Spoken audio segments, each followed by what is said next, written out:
Hey guys, this is GK from TechPP.com, and today we'll be doing the unboxing of the Oppo Joy 3. So this is a basic phone. Yeah, it sounds really funny to say basic, but an entry-level smartphone that Oppo is trying to sell here in India. This comes at a price of 7,990, and these guys sell offline only. Yeah, they do have an online store, but much of their concentration is on the offline stores. They do have, big stores in major cities of the country. So let's open this up.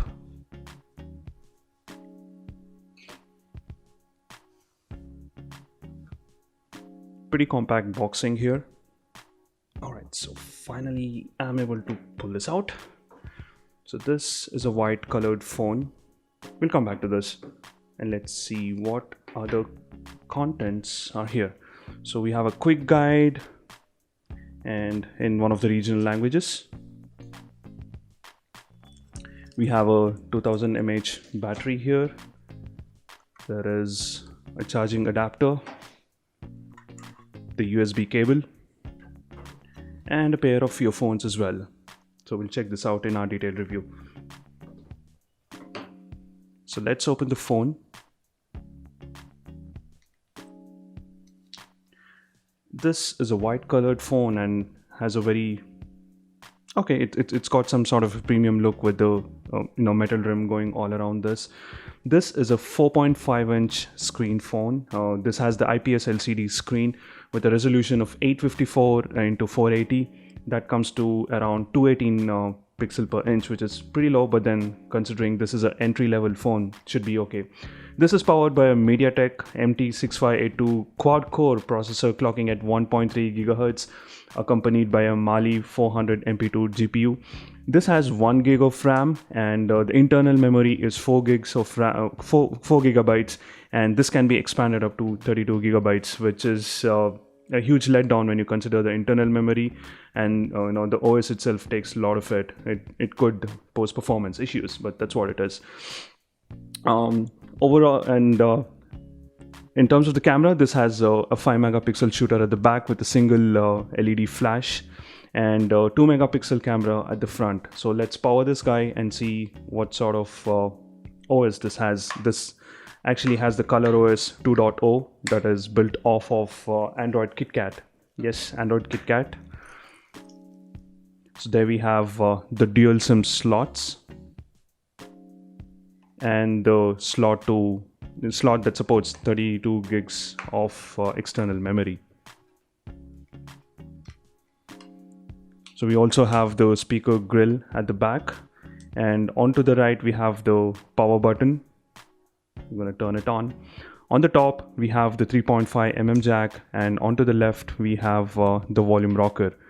At the bottom we have the charging port and the microphone, and we have the capacitive buttons here. So ColorOS is actually one of the most thick-skinned version of Android.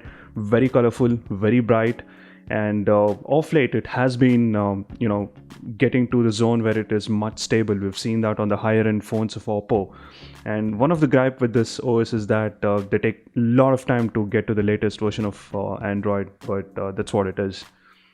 Just like the MIUI, they have a lot of themes, a lot of customizations, very bright, very colorful.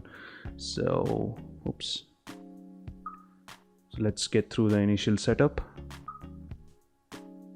So that is the ColorOS for you. No app drawer.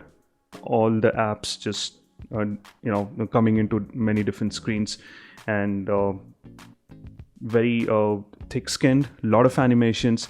And the first thing that you would notice is the display is not to the quality that one would expect. 218 pixel per inch, and considering the price that you're going to pay, 7,990 or somewhere about that, for that price you'll get phones that have better display. So that is one of the drawbacks of the phone. Though it has a very vibrant, colorful UI, the screen does not allow for that to be appreciated. So let's look at the settings.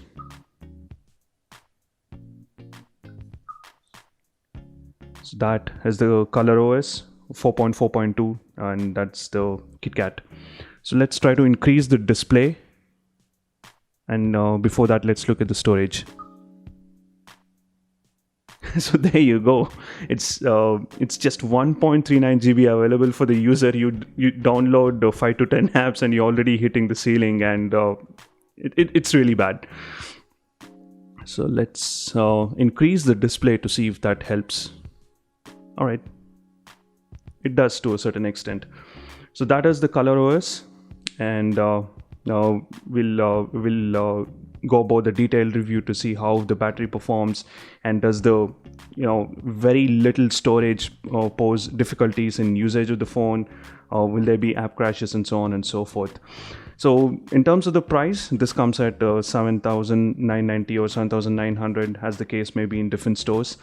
If you really consider other phones that come at this price, there are a lot of options. You have the Euphoria, you have the Redmi 2, you have the Lenovo A6000 Plus, and you have the Moto E, and so on and so forth. So we'll try to find out if there is a compelling case for someone to actually go ahead and buy this phone. So we'll be back with a detailed review. Until the next one, this is GK from TechPP.com signing off. Do hit the like button and subscribe for more details on everything gadget. Thank you.